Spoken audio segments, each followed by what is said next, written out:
organizing committee of this Atal FDP, and on my own behalf, I welcome you, Sir, Dr. M. Rajkumar, Professor in the Department of Environmental Sciences, Bardiyar University, Coimbatore, received his PhD in Environmental Science from Center for Environmental Studies, Anna University, Chennai in the year 2002.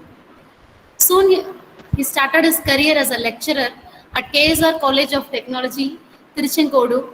Subsequently, he had several PDF, postdoctoral research and teaching experiences from various institutes like Chonbuk National University, South Korea, from there 2003 to 2006, University of Coimbra, Portugal, from there 2006 to 2008, Hope University, Japan, in the year 2008 to 2010.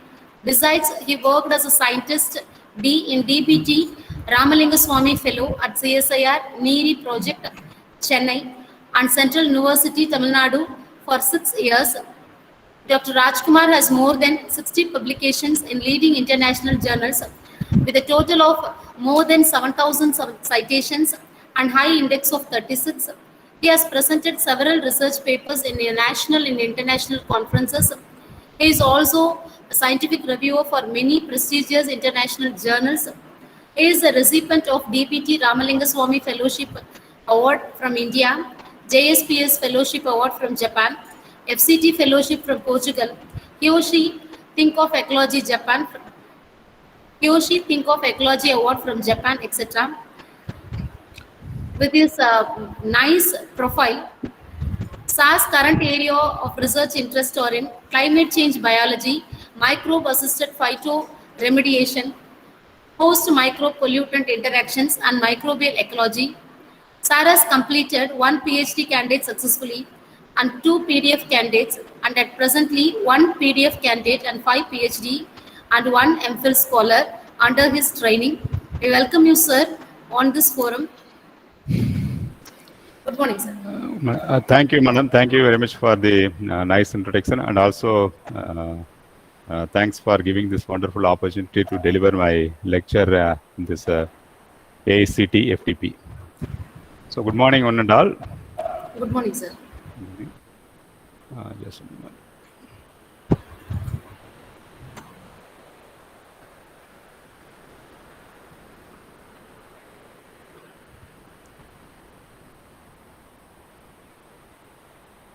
Okay. So during this 1 hour, 1.5 hours session, I am going to discuss about my research experience during the last almost 20 years. So almost I worked on the phytoremediation. So how to remove the pollutants from soil using plants and a microbial system. So here actually the given topic is phytoremediation, yes, sustainable environmental technology for soil reclamation. So phytoremediation is a simple, actually it's a phyto, it's a plant, remediation, it's a reclamation of soil. It's a phytoremediation. So phytoremediation using plants and their associated microbes to remove the pollutant. So here I am going to explain about, so what are the different parameters influence the efficiency of phytoremediation. So what are the environmental parameters which influences the heavy metal removal from the soil, and then how the climatic parameters influence the phytoremediation efficiency and how to improve the phytoremediation efficiency. These are some of the aspects I am going to discuss during this 1 hour session.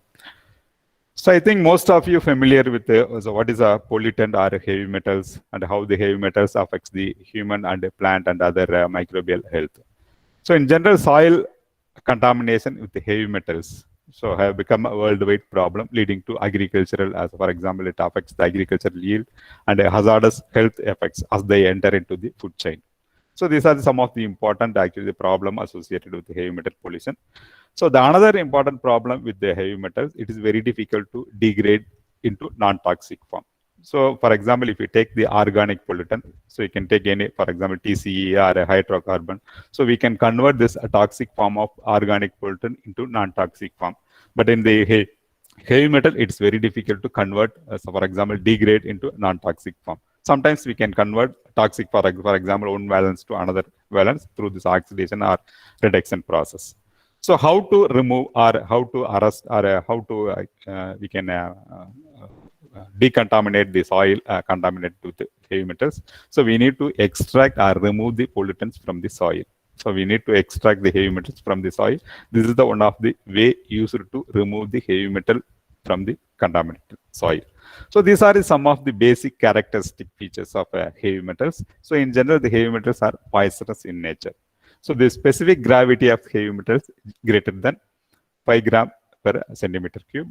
And also the atomic weight of the heavy metals ranged from 63 to 200. So these are some of the general basic features of heavy metals. So if we take the source of heavy metals in the soil, so the important source of the heavy metals in soil, mostly these are mining and metalliferous, for example, industrial activities. So the mining and other industrial activities directly generate the heavy metals, lot of heavy metals, and discharge into the soil or aquatic or any other ecosystem. So ultimately it reaches to the aquatic or the soil ecosystem. So what are the other sources? In general, for example, this extensive agricultural activity, burning of fossil fuel, or for example, the use of the sewage for agricultural purpose.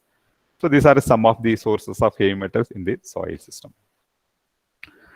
So what are the toxicological properties of heavy metals? So in general, it's very difficult to degrade the heavy metals, or just in order to remediate the heavy metal contaminated soils, we can extract the heavy metals. So what are the problems associated with the accumulation of these heavy metals in the soil ecosystem? So they persist long time. So because actually the residual and half-life of the heavy metals, it's very high. For example, if you take heavy metals, it's more than 1,000 years. So they persist more than 1,000 years in the soil. And then they exhibit acute and chronic toxicity. So acute toxicity on the plant, animal, or microbes. And similarly, they exhibit the chronic toxicity on the plant and animal and other microbes. So due to this bioaccumulation and biomagnification process, just the bioaccumulation is just accumulation of the heavy metals in the biological system. So in the biomagnification, so the increase of concentration in the biological system through, for example, from a lower tropic level to higher tropic level. So in general, during this biomagnification process, the higher magnification, there's a higher accumulation of heavy metals occur in a higher tropic level. There's a biomagnification. And another problem associated with the heavy metal, that's they exhibit sometimes the synergetic effects. So due to the presence of other element or any other substances, so it increases the, for example, the increase of high concentration of chlorine in the aquatic ecosystem. So it increases the availability of the heavy metals, for example, cadmium bioavailability. And then these are heavy metals, most of the heavy metals are teratogenic and carcinogenic properties. So these are some of the toxicological properties of heavy metals. So in order to reduce the entry of heavy metals into the food chain, or in order to reduce the toxicological properties of heavy metals, we need to extract the heavy metal, or we need to remove the heavy metals from the contaminated soil. So in order to utilize the land contaminated with the heavy metals, we need suitable technology to remove the heavy metals from the heavy metals.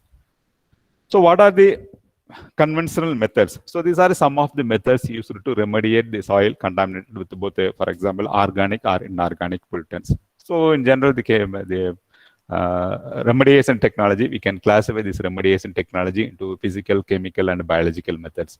So these are some of the basic physiological methods. For example, flotation, volatilization, physical separation, soil flushing, and thermal. So these are some of the physical methods. And then chemical methods used for the removal of organic and inorganic pollutants in the contaminated soil. So chemical fixation, electrokinetics, and chemical leaching. So these are some of the physical and the chemical methods. So what are the available biological methods? It's a phycoremediation, mycoremediation, phytoremediation. So using the biochar, for example, the adding of biochar into the soil system. So we can avoid the, for example, we can reduce the toxicity of heavy metal, or we can remove the pollutants from the soil. Similarly, the amendment of microbial or animal substances. So these are some of the biological methods used to remediate the contaminated soils. So these are the methods used for the remediation of soil contaminated with both organic or inorganic pollutants. So we can, if we take specifically about the remediation of the soil contaminated with heavy metals. So these are some of the conventional methods used to remove the heavy metals. There's the excavation, acid leaching, and the electro reclamation. So these are some of the methods directly, for example, the excavation. So we can directly remove the polluted soils from the contaminated region, and we have to store the contaminated soil in a safer region. Similarly, the acid leaching and electro reclamation. So these are some of the acid leaching, just using the strong or weak acids to solubilize the heavy metals, and after the solubilization we can extract the metals from the acids. So this is the acid leaching. And the electro reclamation, so here we can use a anode and a cathode. So by actually the elements, they can move towards the opposite direction, so we can extract the heavy metals. These are some of the physical or chemical methods used to remove the heavy metals from the contaminated region. So what are the problems with this physical and chemical methods? So they generate the secondary pollution, and also it harmful to the other biological system. So it directly affects the, for example, the texture or organic matter or any biological system present in the soil ecosystem. So these are some of the drawbacks while using the physical and chemical methods. So what is the alternate method? So we can use a lot of many different types of biological methods. So one of the biological method is a phytoremediation. That is using use of plants and associated microbes to remove or detoxify the pollutant present in the soil. So for century in Europe, so they used wetland plants. For example, that's a Icania or some other water lily. They used to remove the nutrients from the water. This is a constructed wetland. So they used these type of plants to remove the nutrients from the soil. This is one of the small method used to remove the nutrients from the soil or pollutant from the soil. Similarly, so the metal indicator plant. So these plants, that's a metal hyperaccumulator. Hyperaccumulator means the plants, they have the potential to accumulate the heavy metals greater than 1% of the total biomass. This is a hyperaccumulator, high concentration of heavy metals in their biomass. So these plants used as an indicator. So suppose if the plants growing in a particular region, it indicates that the presence of certain types of metal. So this is the indicator plant. So in 1980s, the idea generated to use this hyperaccumulated plants to remove the pollutants from the soil. And then there's a Eli Raskin, scientist, he coined the name the phytoremediation in 1994. These are some of the historical aspects about this phytoremediation. So what are the advantages of using this phytoremediation? So this is a cost-effective method. So if you compare with the conventional method, it's a economically cheap. And then is a nature method. So by using a chemical and other method, so in general this is a natural method, but it won't affect any other biological system, and it won't disturb the land. And also it reduces the potential, for example, transport of contaminant. For example, it reduces the pollutant transfer from one region to another. Actually, it arrests the mobility of the heavy metals. And also it reduces, for example, after actually harvesting the plants growing in a metal polluted region, so we can harvest and reduce the volume of pollutant. And by using this type of system, we can remove multiple pollutants. For example, the soil contaminated with various heavy metals for our, both organic and inorganic pollutant. So we can treat the soil contaminated with various pollutants. And the disadvantages of using such a system for the remediation of soil polluted with organic and inorganic pollutant, that's a slow rate of growth. For example, it's a natural method, so the plants, it takes a lot of time to grow. So it depends on the, for example, the nature of the plants. So it's a slow process.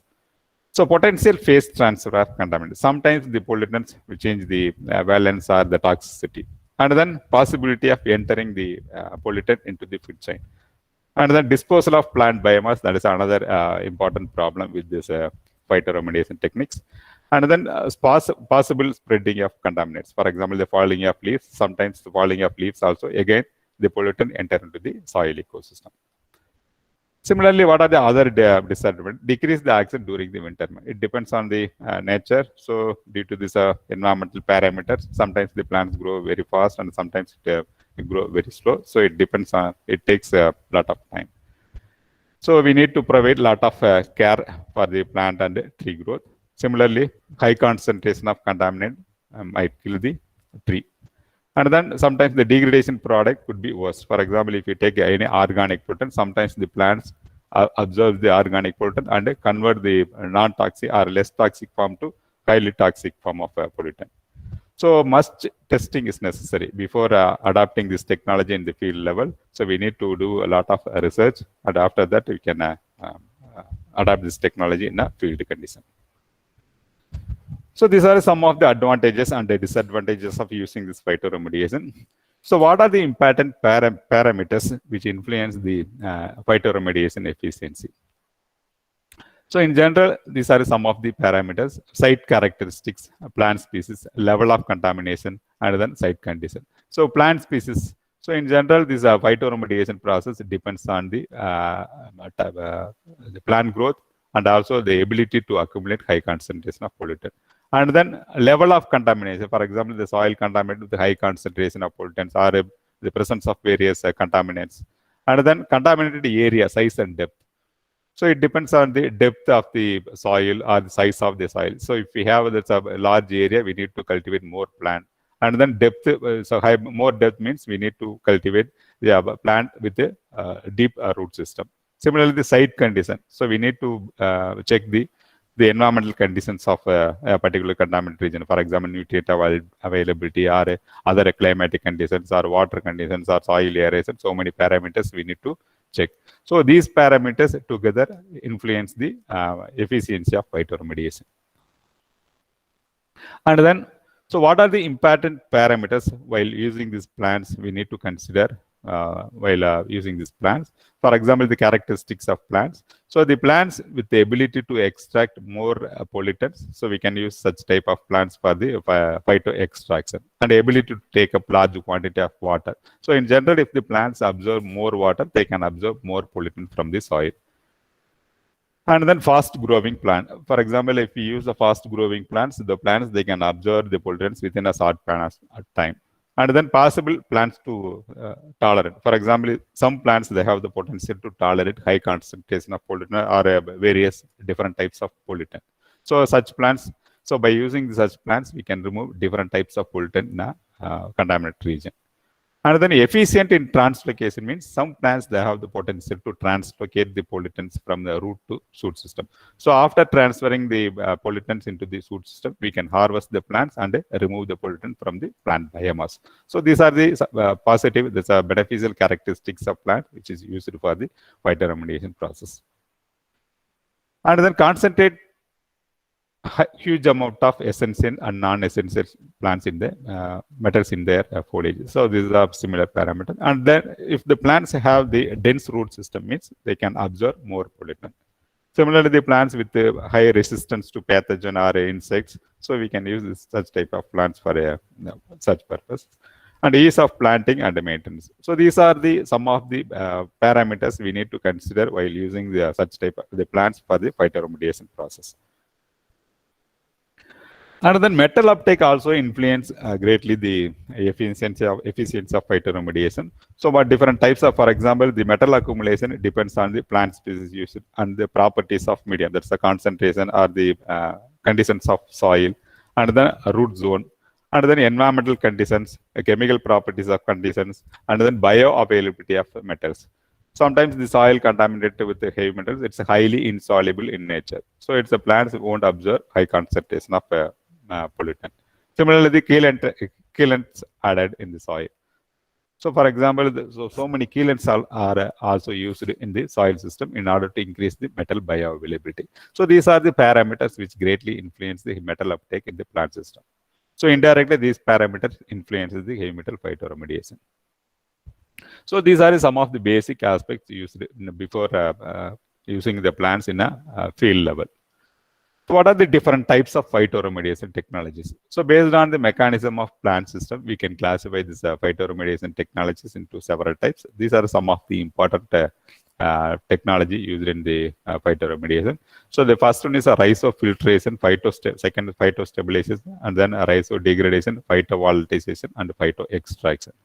So the rhizofiltration means, so in this system where the plants used to, mostly the aquatic plants used to remove the pollutant or the nutrient from the constructed wetlands. So here the plants absorb the nutrient or retain the nutrients on the root surfaces. So this is a simple methodology used to remove the nutrient or pollutant in the constructed wetlands. So mostly the aquatic plants are used in the rhizofiltration. So we can use this system also for the removal of pathogen from the contaminated water. So these are some of the aquatic plants mostly used for the removal of nutrients from the aquatic ecosystem. So water lily, duckweed, and pennywort. So the water lily, what is the problem using this water lily and duckweed? They are water lily mainly this sensitive to cold temperature, but duckweed they are greater resistant to cold. The penweed also used to remove the nutrients from the aquatic ecosystem. So similarly, the water science used for the removal of heavy metals from the contaminated aquatic ecosystem. The second method is a phytostabilization. So the phytostabilization means the plants they can stabilize the pollutant in a contaminated region.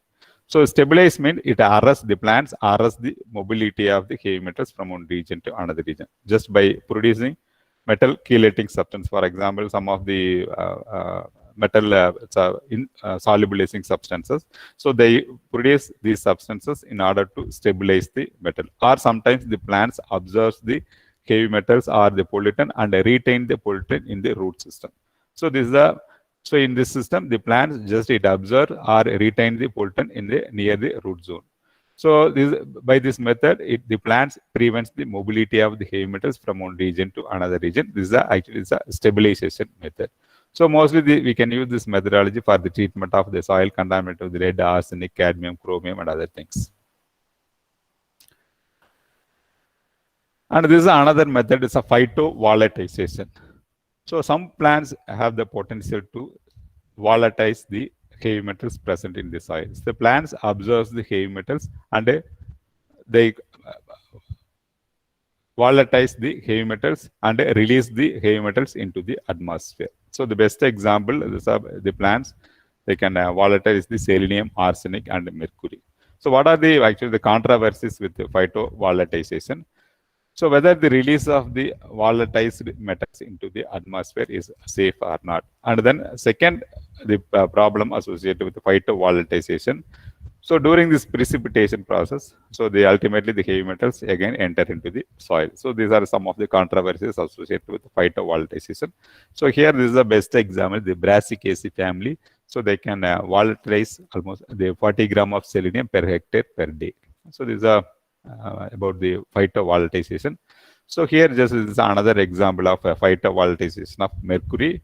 So this is a genetically modified tobacco plant. So with a bacterial genome containing this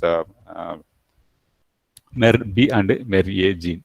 So what is actually the function of MER-B? Just it actually this gene encodes for the organomercurial lyase. So what is this function of the organomercurial lyase? Just it cleavage the carbon and mercury bond between the mercury and methyl bond, and it releases the mercury ion. So what is the function of MER-A gene? So it encodes for the enzyme mercuric ion reductases.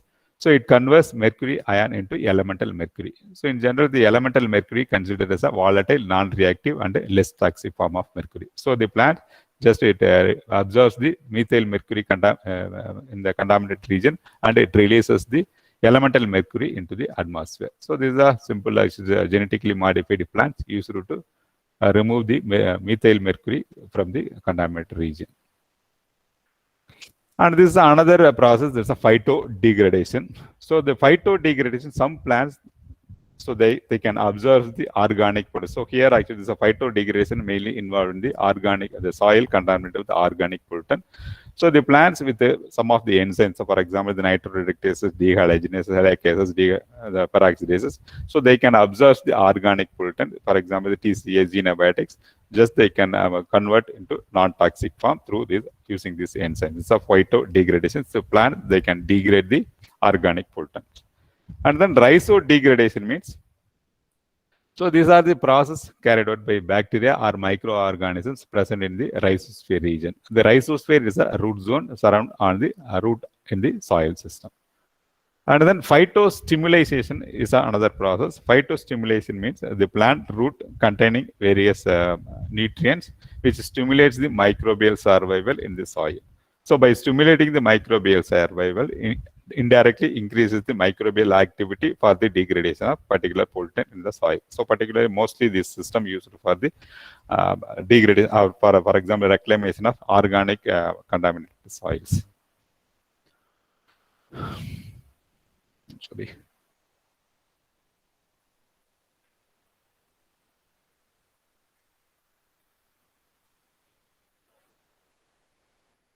And this is a last process. There's a phytoextraction. The phytoextraction means just the plants extract the pollutants from the contaminated soil. So this is one of the common method. Mostly used this method for the removal of heavy metals from the contaminated regions. So we will discuss more about this phytoextraction. So what is the overall the process of phytoextraction? So in general, the hyperaccumulating plants are seeded or transplanted into the contaminated regions. After certain period of time, the plants generally absorbs the various pollutant and translocated into the upper, that's the aerial part of the plant. So after it reaches to that's a matured stage, so we can harvest the plants, and the harvested plants are burnt to recycle or re-extract the various pollutant. So this is the overall process involved in the phytoextraction process. So what are the advantages of using this phytoextraction? This is inexpensive compared to conventional method, and we can permanently remove the pollutant present in the soils. Similarly, we can recycle the contaminant. For example, after burning of the plant material, we can extract the pollutant from the plant material. So what are the disadvantages of using this phytoextraction?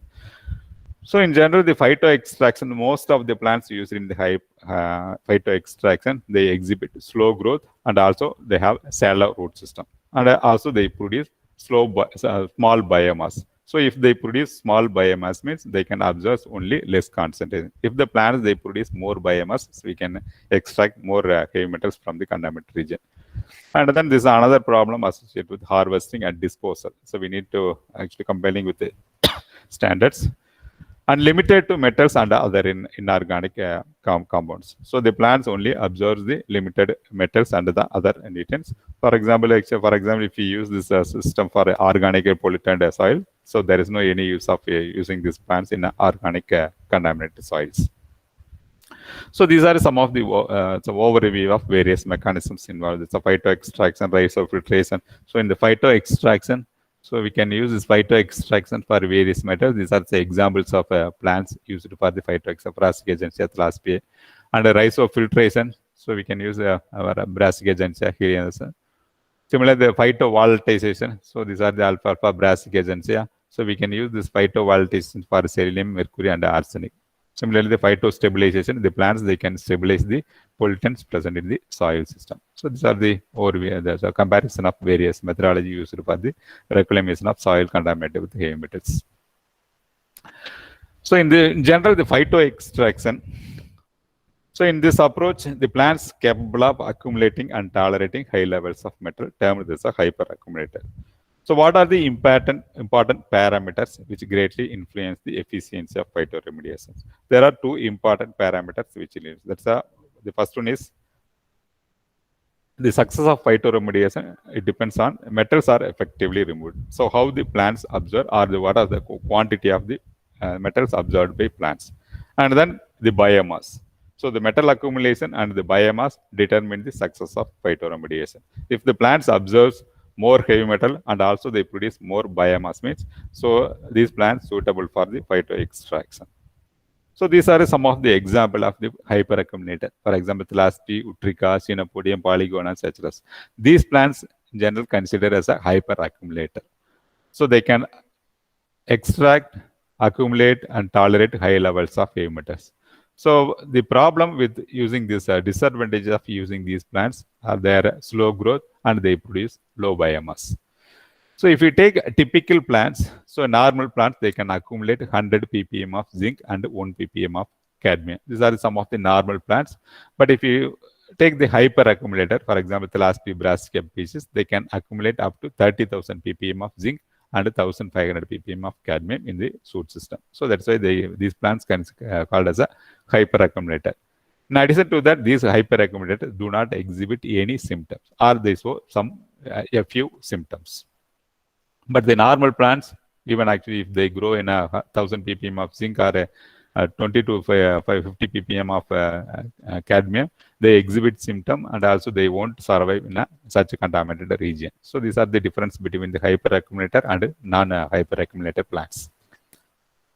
So this is the overview of the phytoextraction process, the selection of plant species and density. After irrigation and amendment, so we can grow the plants, and monitoring, and after actually certain period of time, so we can harvest the plants, and the whole process is complete. So this is the process, the phytoextraction operation. The plants are grown in contaminated regions, and after actually the plant growth, we can harvest the plants and burn to produce bioores. This is a bioore, for example, it's biomining. So for example, actually it's a bionic process. So if you want, we can extract the minerals from the essential element from the burning material, or directly we can store actually just we can bioore or landfill in a particular safe region. So these are some of the overall process involved in the phytoextraction operation. So here I'm going to explain about so what is the so how long the phytoremediation process takes place.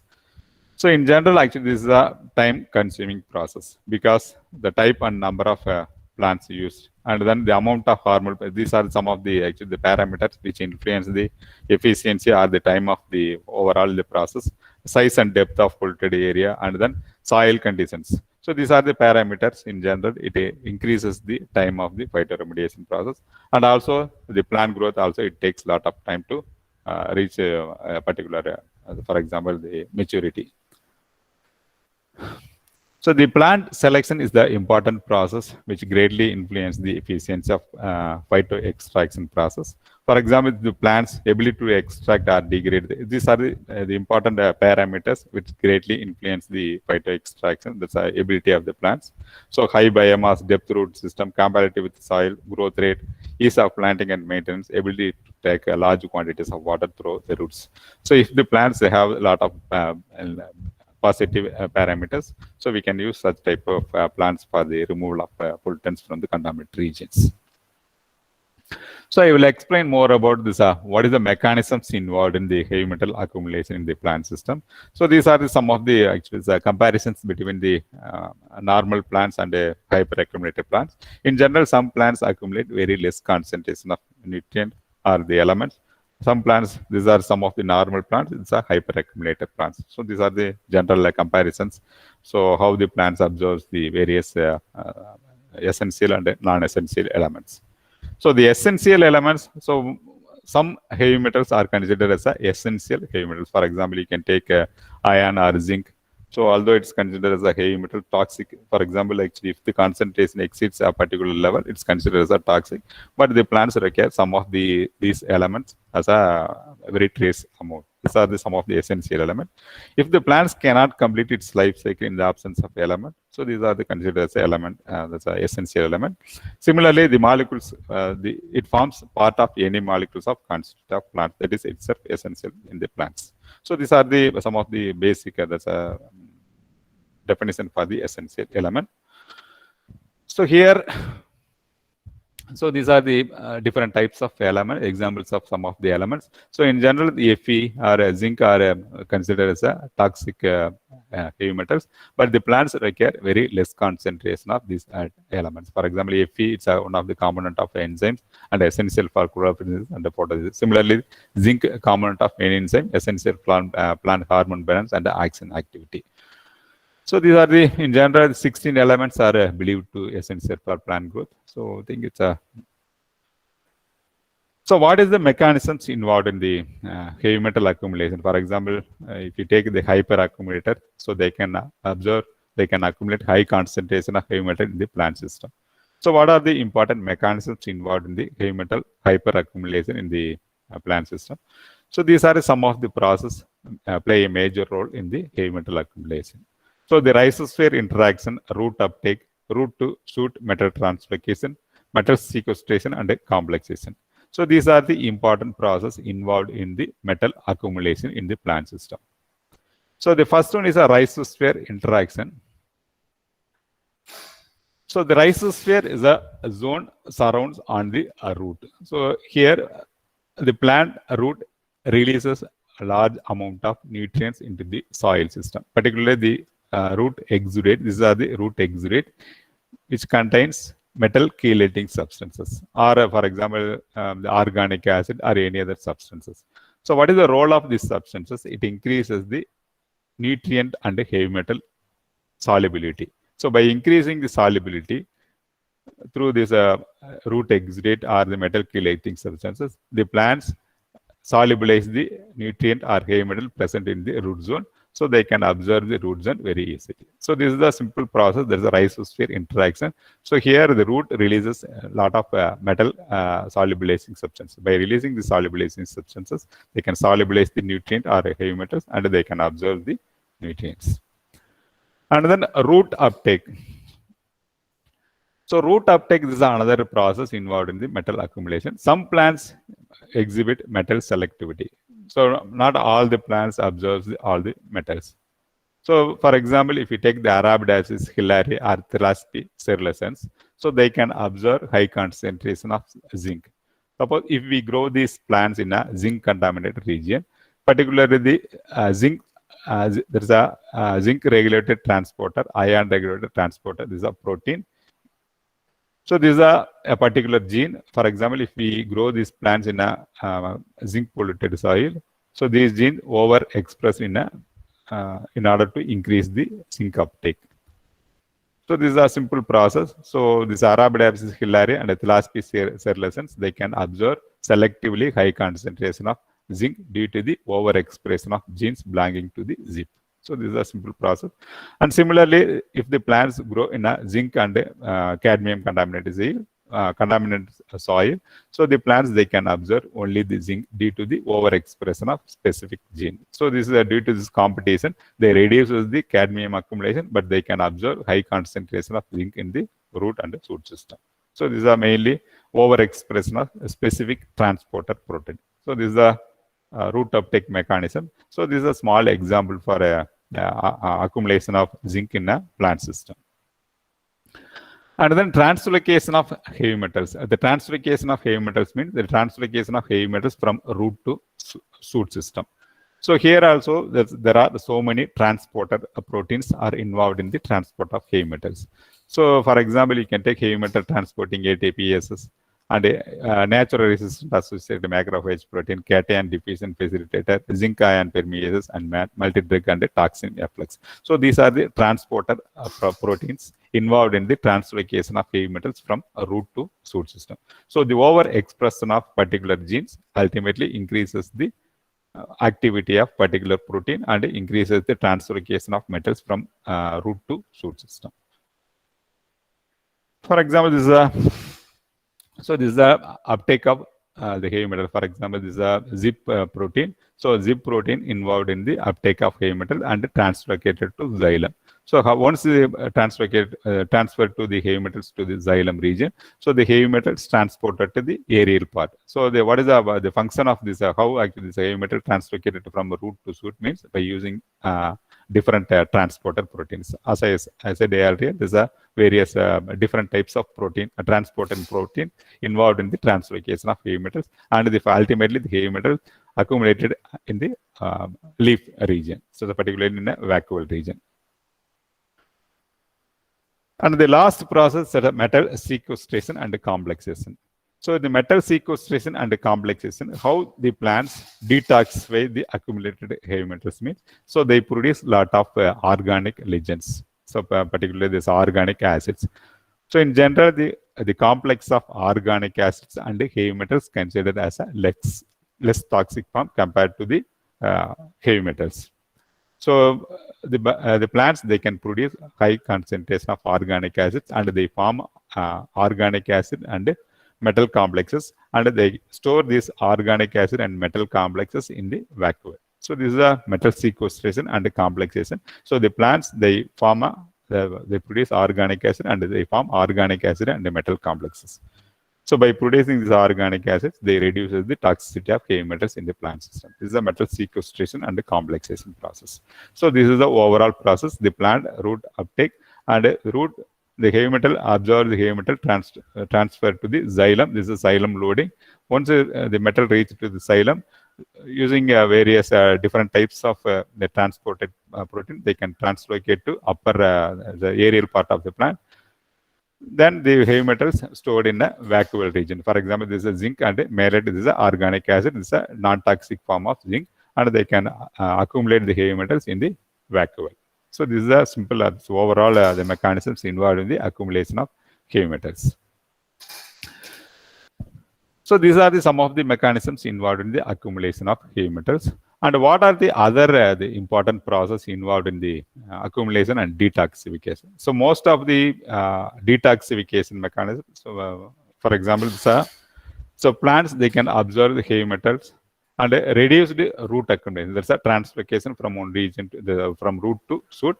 And then the heavy metals absorbed, translocate to aerial part, and it's stored in a cellular level, for example, in the vacuole level.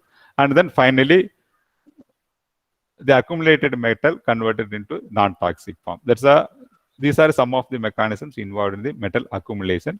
And another important process involved in this metal tolerance. So what are the important other mechanisms involved in the metal tolerance?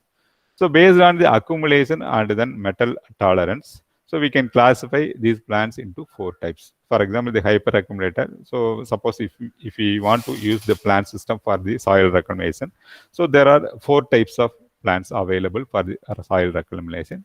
So the first is a high accumulator and low tolerance. High accumulation means the plants, they can accumulate high concentration of heavy metal, but these plants, they have low tolerance. So they can accumulate, but they won't survive in a highly contaminated regions. So these plants are not suitable for the phytoextraction process. Similarly, other plants, these are some of the features. For example, low accumulation and low tolerance. So these plants are also not suitable for the phytoextraction process. But the plants with low accumulation and high tolerance, so we can use these plants for phytostabilization. So these plants, they do not accumulate high concentration of heavy metals, but they can survive in a metal polluted soil. So this is another type of plants with the potential to accumulate high concentration of heavy metals, and they exhibit high tolerance. So such plants, we can use such type of plants for the phytoextraction in a highly contaminated region. So these plants, they can accumulate high concentration of heavy metals, and also they can grow in a metal polluted region. So mostly these type of plants used for the phytoextraction process. So these are here actually the 2 important mechanisms: metal accumulation and metal tolerance. So metal accumulation, there are 4 important processes involved. That's a root, the rhizosphere interaction, and then a root uptake, metal translocation, and a detoxification process. And then tolerance process. So here we will discuss more about, so what are the important mechanisms involved in the metal tolerance. So these are some of the 5 important the metal accumulated plants. That is the Indian mustard, Brassica gigantea, white willow, poplar tree, Indian grass, and sunflower. These are some of the common plants used for the removal of heavy metals from the contaminated regions. So here the data about how so what is the concentration of heavy metals accumulated in some of the common hyperaccumulated plants. So the last piece cerulescence, they can accumulate 500 mg per kg of cadmium. Similarly, for example, the Brassica gigantea, mostly this Indian mustard used for the chromium, selenium, and then lead, and then even nickel also. So these are some of the example: Allicin serpylium, Thraspi cerulescens, and Brassica gigantea. So metal accumulation, just we discussed about the metal accumulation. What are the important process in the involved in the metal accumulation? And here, just I will going to explain about what is the important mechanisms involved in the metal resistance. So these are some of the important mechanisms involved in the metal resistance: metal binding to the cell wall, metal tolerance of the membrane, reduced membrane transport. So among these important process, the precipitation of metal compounds with low solubility and the production of chelating substances. So these are some of the important mechanisms involved in the metal tolerance. For example, so how the plants, they can survive in a highly metal contaminated soils. So they produce a lot of metal chelating substances. So the metal chelating substances in the cytosol, this is a plant cell. So they produce a lot of metal chelating substances, particularly there's a metallothionein, phytoglycine, organic acid, and amino acids. So these are the metal chelating substances. Once the metal enter into the, for example, the cytosol or the protoplasm, so the metal directly transported into the vacuole. So this is the region. So most of the heavy metals accumulated in the plant system. So the cytosol, so once the heavy metals enter into the cytosol, so they can bind with the phytoglycine or any other organic substances. So in general, the phytoglycine and metal complexes considered as a non-toxic form. So this is a simple mechanisms involved in the detoxification.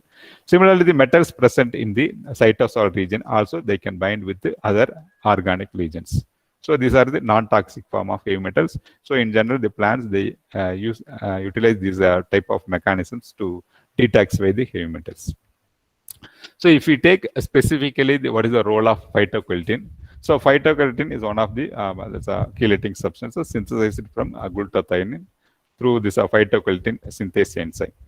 So once these heavy metals enter into the cytosol, they bind with phytoglycine. They form a low molecular weight cadmium and phytoglycine complex.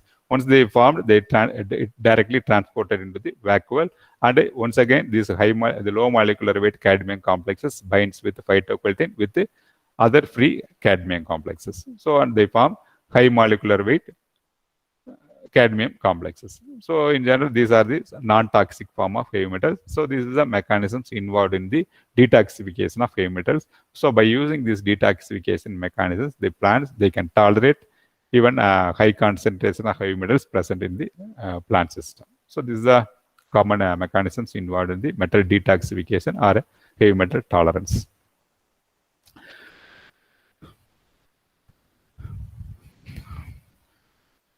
So this is another small aspects about microbe-assisted phytoremediation. So what is the use of the microorganisms in the phytoremediation process?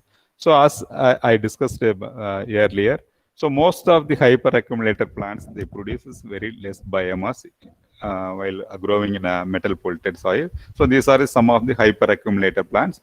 So what are the disadvantages of using these plants in the phytoextraction process? They produce very less biomass. So how to improve the biomass and also how to improve the overall phytoremediation process means, so we need to improve the plant growth and also increases the ability of the plants to accumulate high concentration of plant. So disadvantages of using these plants, slow growth and low biomass products. So then how to improve the phytoremediation efficiency? So we can improve the phytoremediation efficiency. There is a heavy metal accumulation potential in the plants. So direct promotion of phytoremediation, indirect promotion of phytoremediation. So direct promotion of phytoremediation means we can increase the heavy metal accumulation potential of the plants. So for example, just increasing the heavy metal solubility in the soil system, or by adding any of the, for example, the chelating agent in the soil system, by increasing the solubility of heavy metals, so we can increase the heavy metal absorption by plant system. This is a direct promotion of phytoremediation. So indirect promotion of phytoremediation means, so we can increase the plant growth or increase the biomass production. So by increasing the biomass production, indirectly we can increase the heavy metal absorption by plants. So these are the two important methodology used to improve the heavy metal phytoremediation efficiency of plants. So this is a natural, so the phytoextraction is a natural, so we can directly classify this system. It's a natural and assisted. Natural means some plants they can directly absorb and produces more biomass and they remove high concentration of pollutants. But assisted phytoremediation means we need to provide some of the additive agents, for example, chelating agents or microbes, in order to increase the heavy metal extraction or increase the plant growth in a contaminant region. This is a natural phytoextraction, assisted phytoextraction process.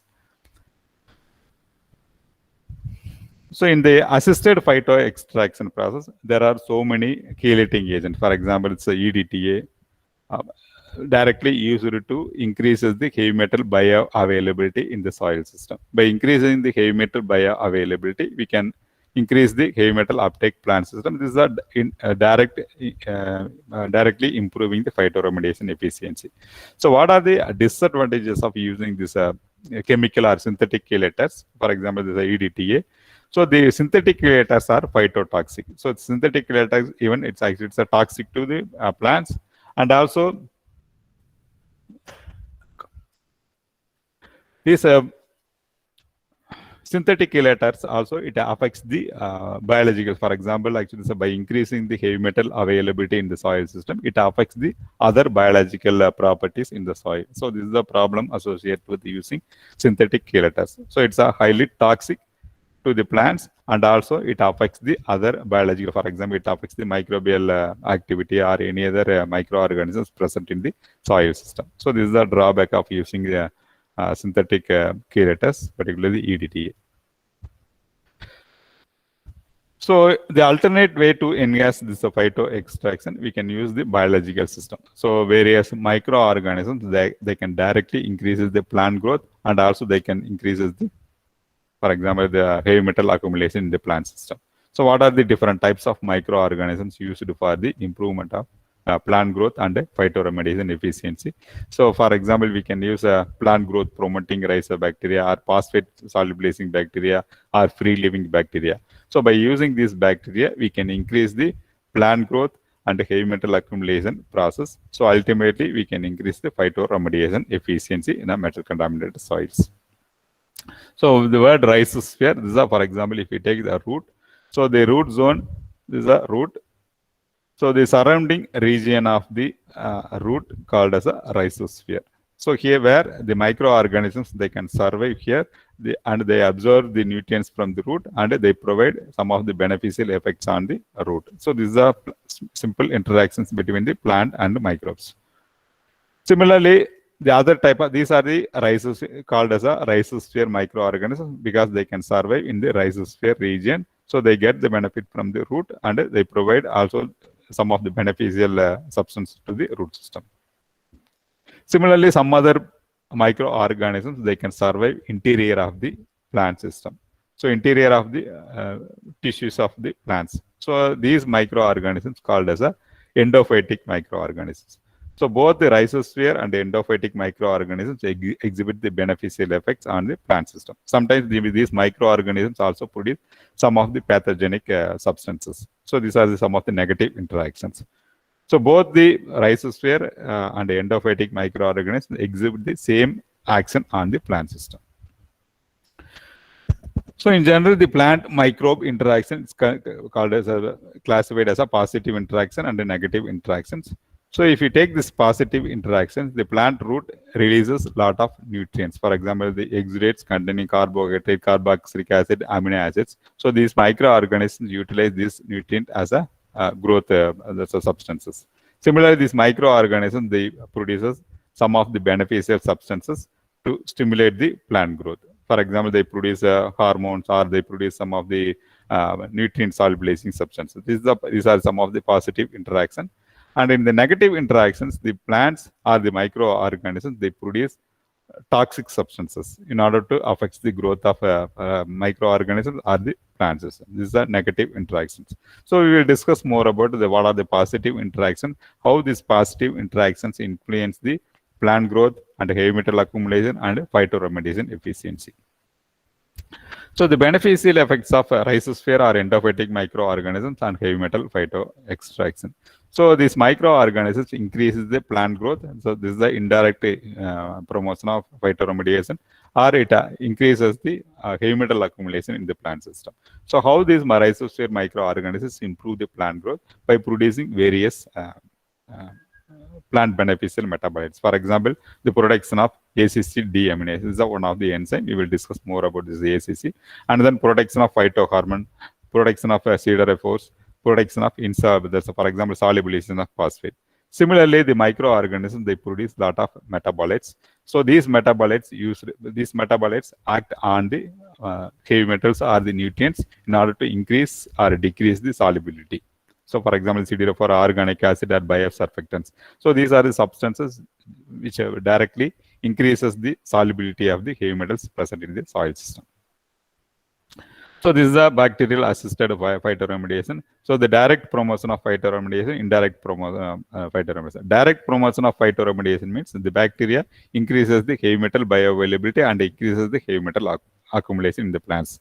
Indirect promotion of phytoremediation, the bacteria, the microorganisms, they produce various plant growth promoting metabolites. By producing these metabolites, increases the plant growth and survival in a metal polluted soil. So first one is the indirect promotion of phytoremediation. Indirect promotion of phytoremediation, the microorganism, the plant associated microorganisms increases the plant growth in a metal polluted soils. So these are some of the interactions involved in the plant and microbes. So here actually these are the microorganisms. This is a section of the cross section of the plant root. So here this is a ACC deaminase. These are some type of microorganism. They produce ACC deaminase. By producing this enzyme, it reduces the toxic effects on the plants. Similarly, they produce IAA, siderophores, and the nitrogen fixation, and then, for example, bioaccumulation, bioabsorption. So these are some of the interactions involved in the plant microbe systems. So by through this interaction, the microorganisms decreases the toxic effects of heavy metals. Similarly, it increases the plant growth. So we will see in detail about what are the different mechanisms involved. The first one is a ACC utilizing bacteria or ACC deaminase producing bacteria. So in general, the plants growing in a metal polluted soils, they produces high concentration of ethylene. So ethylene is one of the stress hormone. So the heavy metal present in the soil system, so it increases the production of S-adenosine methane component. Actually, this is one of the precursor of ethylene production. So by producing ethylene directly, it affects the plant growth. This is a growth inhibiting hormone.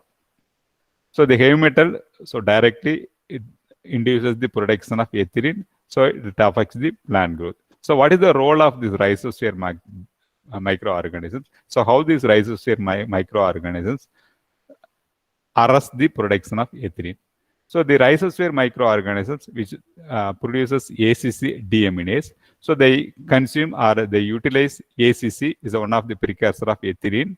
So by consuming this ACC, it prevents the production of ethylene level. So indirectly, it protects the plants from heavy metal stress by reducing the ethylene production. So these are the mechanisms involved in the ACC utilizing bacteria. So how this bacteria utilize the ACC? So just actually metabolize the ACC into ammonia and alpha ketobutyric. So these substances act as a served as a nitrogen source for the microorganism. So this is the way how the microorganisms reduces the ethylene production under heavy metal stress. The second mechanism, some certain microorganisms, they produce the siderophores. Siderophores are ion chelating substances. So in general, the plants growing in metal polluted soils, they face the ion deficiency. So due to the competitions between the heavy metals and the ion, so the plants absorb high concentration of heavy metal instead of Fe. So the plants, they face Fe deficiency. Ultimately, they reduces the chlorophyll synthesis and photosynthetic aspects. So what is the role of these microorganisms? So under such circumstances, the microorganisms, they produce siderophores. So what is the function of this siderophores? It increases the solubility of Fe or ion in the rhizosphere region. So by increasing the solubility, it increases the heavy metal, the Fe uptake in the plant system. So this is another important mechanisms involved in the increase of plant growth under heavy metal stress. So what are the other beneficial features of siderophores? So they alleviate metal-induced oxidative stress and also induces the antioxidant enzymes. So another important actually is the benefits of siderophore. It protects the plants from the pathogen attack. So these are some of the benefits of siderophore producing bacteria.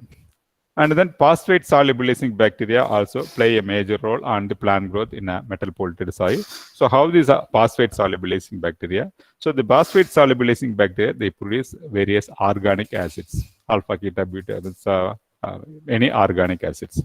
So the organic acids, what is the function of these organic acids? It decreases the soil pH or it solubilizes the insoluble form of phosphate. So by increasing the solubility of phosphate, so ultimately through this solubilization increases the phosphate uptake in the plants.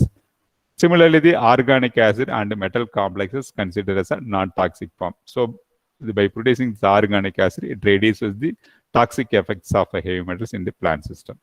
Similarly, the organic acids also, it solubilizes other nutrients also. So these are some of the benefits of using a phosphate solubilizing bacteria in a metal contaminated region. And then this is a common mechanisms. There's a production of indole acetic acid. It's a growth hormone. So by producing this growth hormone, the microorganisms increases the plant growth through stimulating plant cell elongation or cell division. So these are some of the indirect promotion of phytoremediation process through plant growth promoting bacteria. So the direct promotion of phytoremediation. So the direct promotion of phytoremediation, the microorganisms increase the solubility of the heavy metals, or it influences greatly on the metal bioavailability.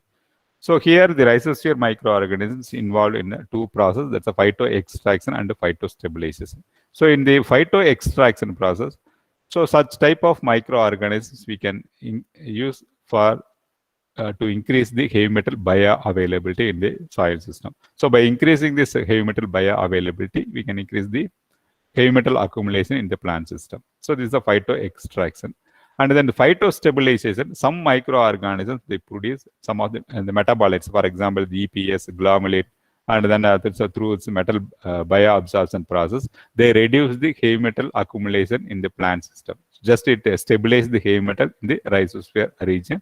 So we can use such type of system for the phytostabilization process. So if you take specifically what is the role of the siderophore producing bacteria in a phytoextraction process. So in general, the siderophore and the metal complex, it's considered as a highly soluble form.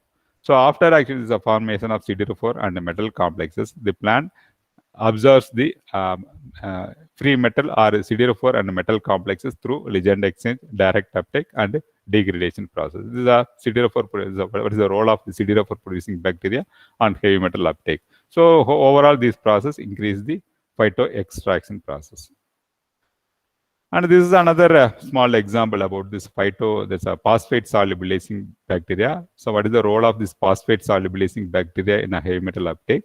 So the organic acids produced by the phosphate solubilizing bacteria, the organic acids form a complex with the heavy metals, and they form organic acid and cadmium complexes. So the root mediated process, it degrade the organic acid and absorbs the heavy metals through this various transporter.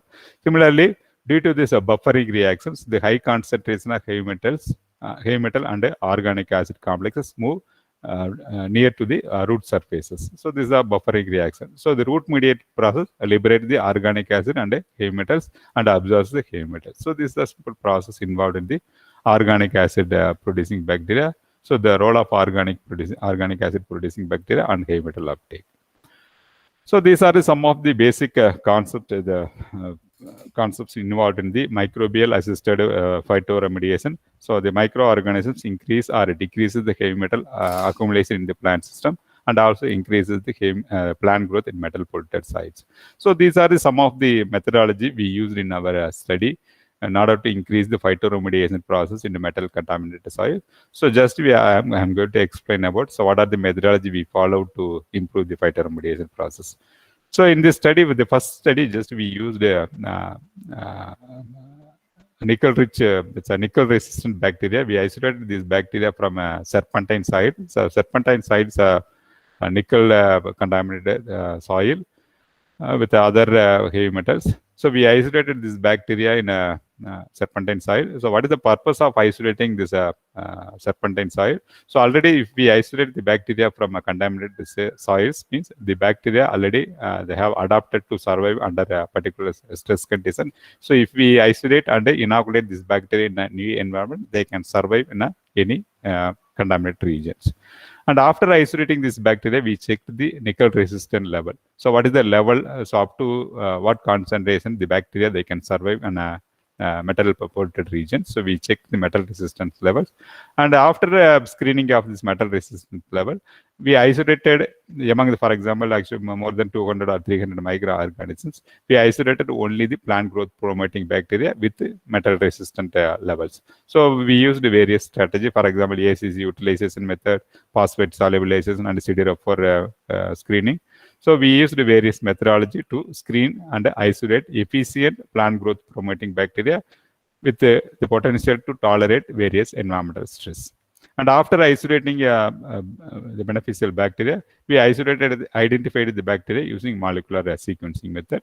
And then after sequencing, just we directly inoculated with the hyperacclimated plants and planted in a metal contaminated regions. After a certain period of time, so we assessed various growth parameters in the plants. So this is a small methodology we used to assess the effects of a particular bacteria on the plant growth and phytoremediation efficiency. So these are some of the results. So these bacteria, the SMS strain exhibited the resistance level, for example, nickel 150 mg per liter, copper and zinc. And then this is the phylogenetic tree showing how to classify or identify the microorganisms based on the sequencing. So this is a phylogenetic tree showing the relationship between the isolated bacteria and already known bacteria. So this is a bacteria, Bacillus megateria. And then this is a methodology used to isolate plant growth promoting bacteria. So this is the first one is ACC utilization. So these bacteria, they can survive, they can utilize ACC as a sole source of nitrogen. So these two lines indicates that the bacteria, they do not survive in without the ACC. So these bacteria, they can survive in ACC containing media. So after inoculation, just we observed the growth parameter in a different concentration of nickel contaminated region. So this bacteria inoculation clearly indicates that these are non-inoculated plants. These are the inoculated plants. So in most of the cases, the bacteria increases the plant growth in metal polluted soils.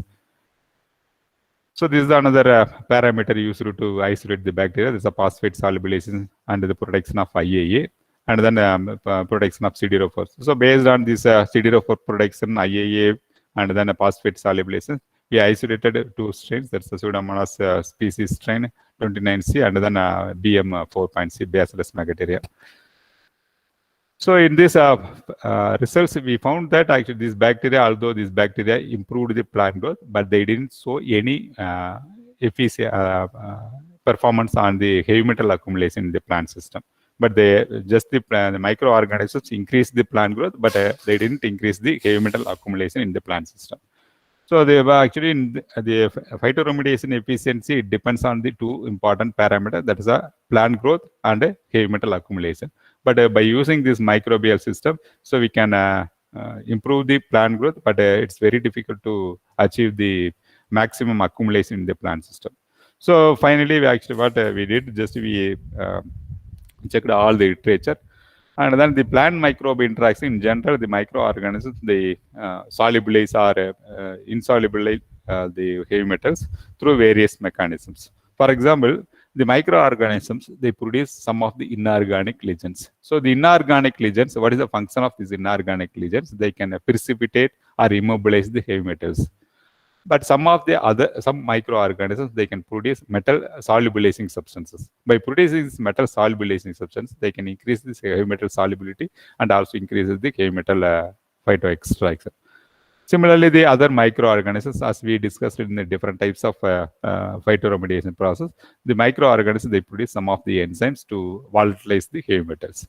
So based on this literature survey, just we changed our approach to isolate the microorganisms. First, we isolated the metal mobilizing bacteria. So instead of selecting the plant growth promoting bacteria, first we screened the metal mobilizing potential of the bacteria. Just we isolated the bacteria from the metal rich serpentine soils. After isolating, for example, 300 or 400 microorganisms, we screened the metal mobilizing potential. So we checked whether the bacteria have the potential to solubilize the metal, heavy metals. So these are small laboratory experiments we conducted, and we assessed whether these bacteria solubilize the heavy metals. So by checking, almost we checked 20-25 bacteria. So some bacteria, they exhibited the heavy metal mobilization potential. So after checking this parameter, we isolated only the metal mobilizing bacteria, and from these metal mobilizing bacteria, we isolated only the plant growth promoting bacteria using a various methodology. And then after that, we inoculated these bacteria with a Brassica agentia and Brassica axirrhenia plants. And these metal mobilizing bacteria increases the heavy metal accumulation in the plant system in addition to the plant growth.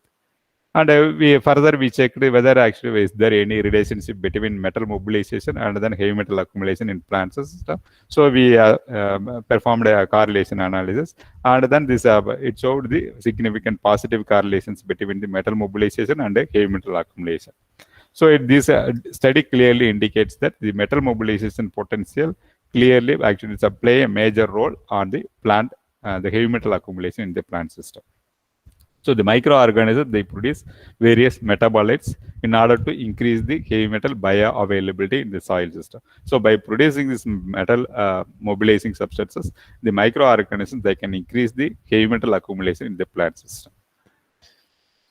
So these are some of the publications. So this is our first study, improvement of nickel phytostabilization.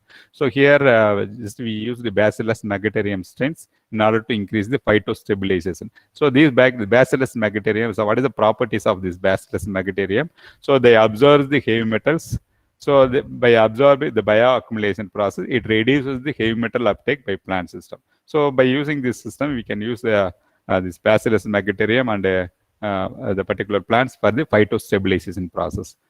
And in another paper, we used the endophytic bacteria, the bacteria isolated from interior of the plant system, and we assessed whether these bacteria exhibit both the beneficial effect on the host and non-host plants. So we isolated this bacteria from Alisson serpulifolium. This is a host plant, and we checked this effect on the non-host plant. There is a Brassica agentia. So these bacteria exhibited the beneficial effect on both host and non-host plants, particularly on plant growth and nickel uptake.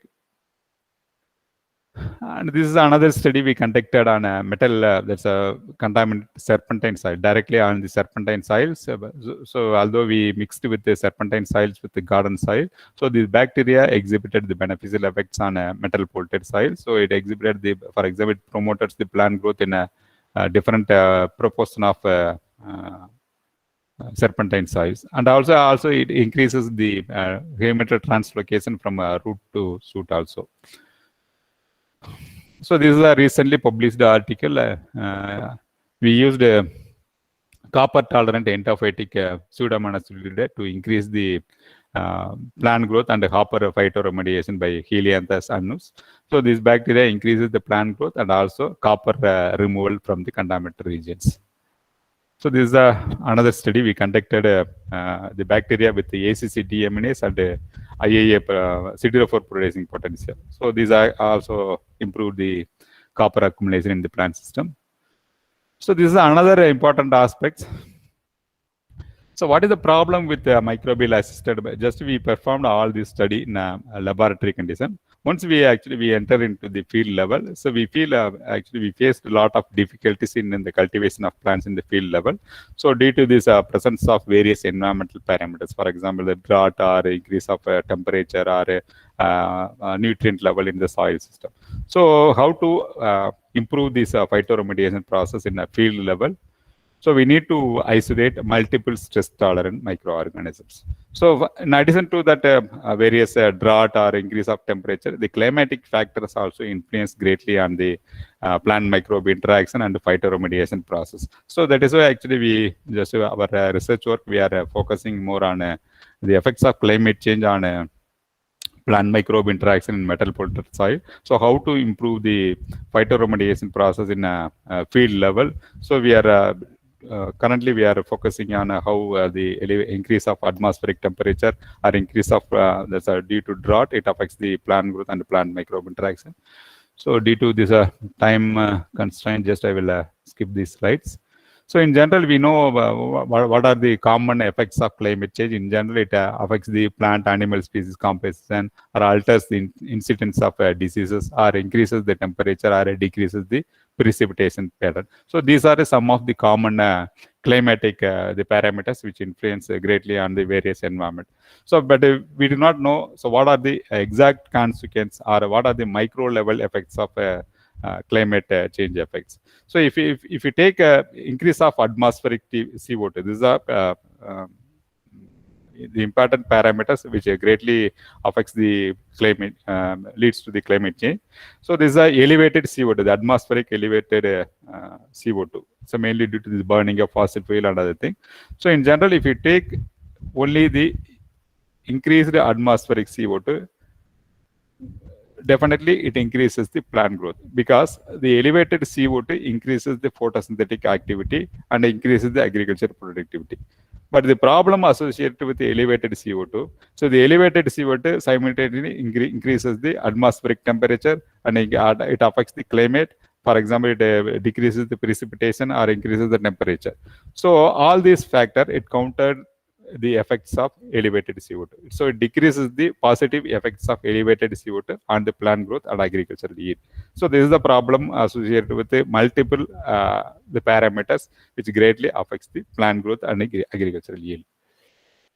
So, for example, climate change and the climate change, it directly affects, for example, the health effects, temperature-related effects, extreme weather, allergens, water and food, other problem. But the climatic change also, it affects the fat and behavior of other pollutants. So, for example, the contaminant pathway, transmission dynamics and crop production, air pollution level. So, the climatic factors also influence the behavior of the pollutants in the atmosphere or the soil or aquatic ecosystem. So by changing these parameters also, it affects the health effects of, for example, the plants, animals or microorganisms.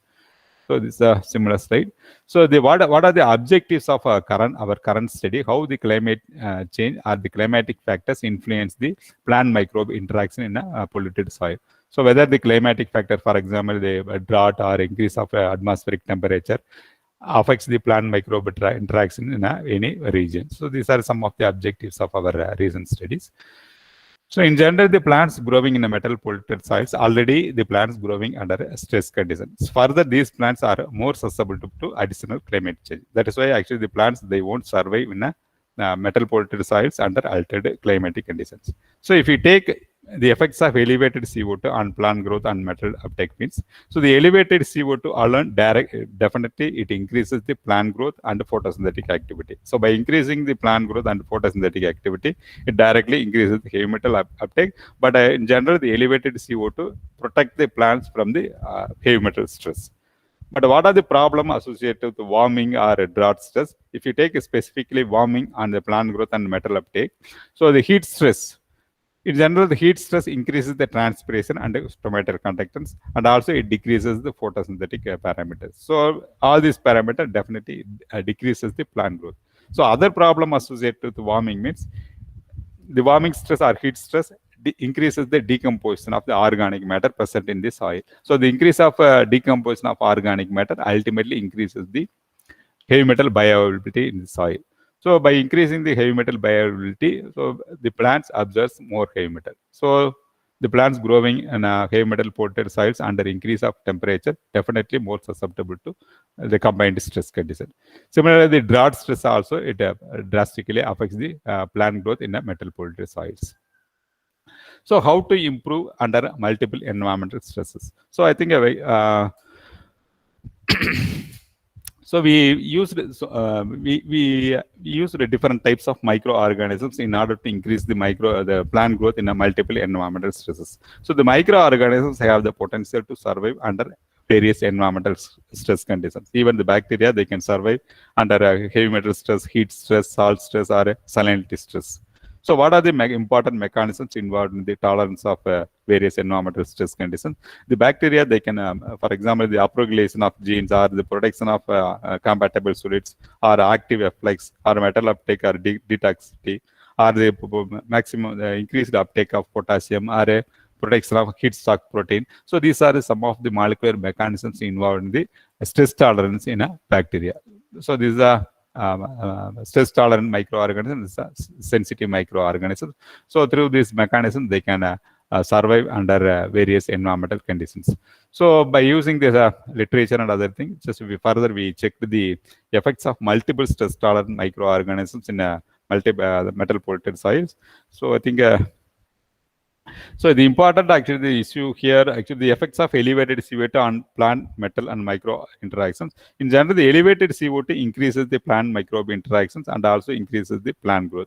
But the problem with the metal and that's a drought and warming stress, we do not know much about so how the drought and warming stress influence the plant microbe interactions, whether the drought and warming stress increases the heavy metal uptake or plant growth in a metal polluted soils. So only few studies have been conducted about the effects of drought and warming on plant, metal, and microbe interactions.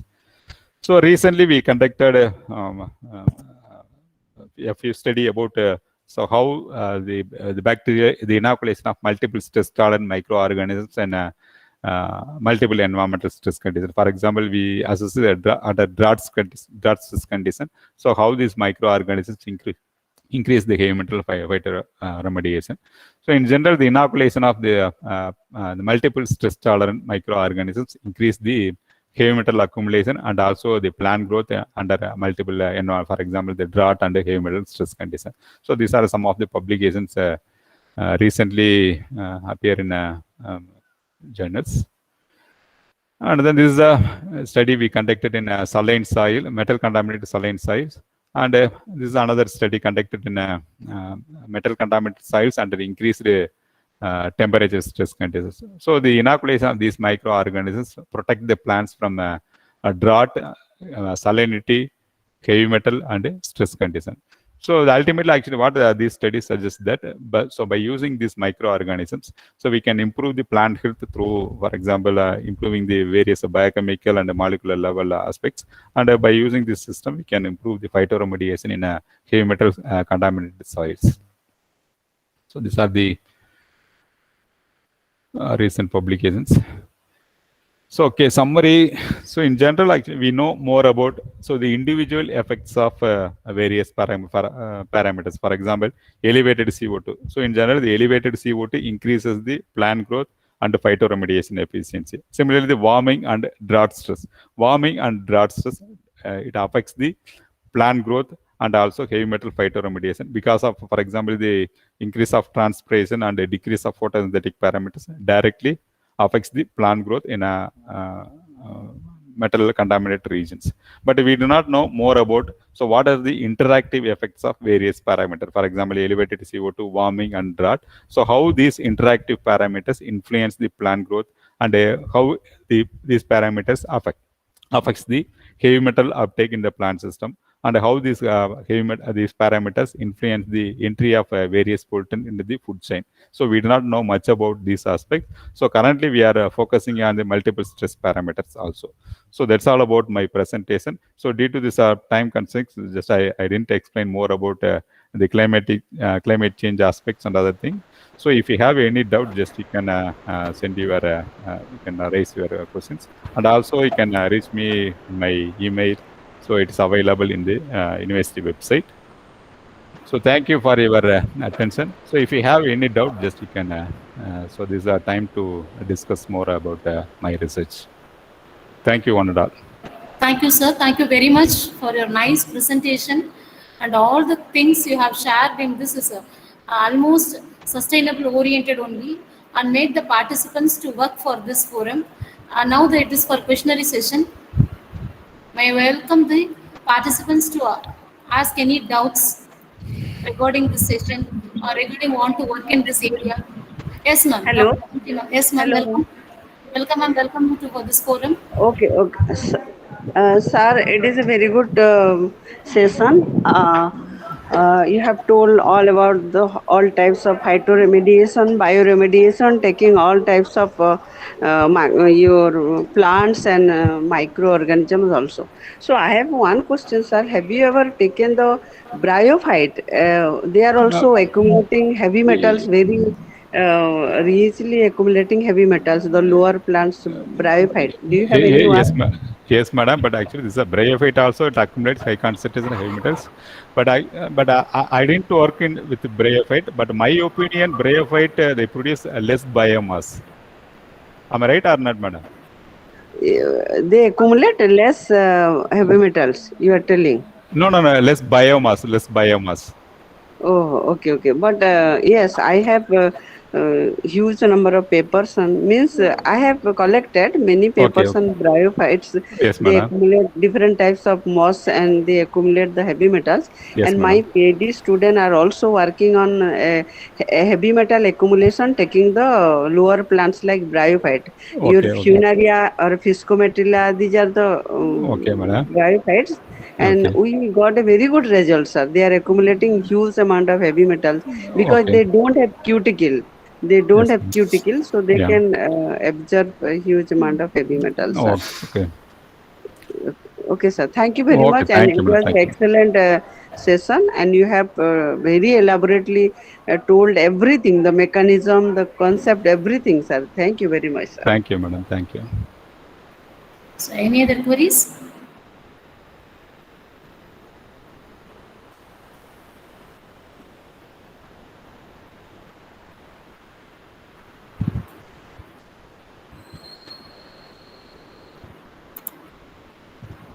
So, is there any questions? I'll give you a mail ID, sir. The participants will directly contact you through the mail ID. So, this is Sure. what we are saying. Due to network issues and all, they are also asking that mail ID afterwards only. We'll No post it problem. in. Just you can. Yes, sir. Sure, madam. Sure, madam. Sure, sir. Thank you. Whatever madam has also told, a neat explanation, whatever is going on in this field, from down to earth, from top to bottom, you have explained us to the participants in a very clear manner. Thank you for your nice session, sir. And the valuable time you have shared with us. Thank you so much, sir. Okay, madam. Thank you, madam. Thank you for the opportunity. Thank you, one and all. Thank you, sir. Thank you. Thank you. So the participants.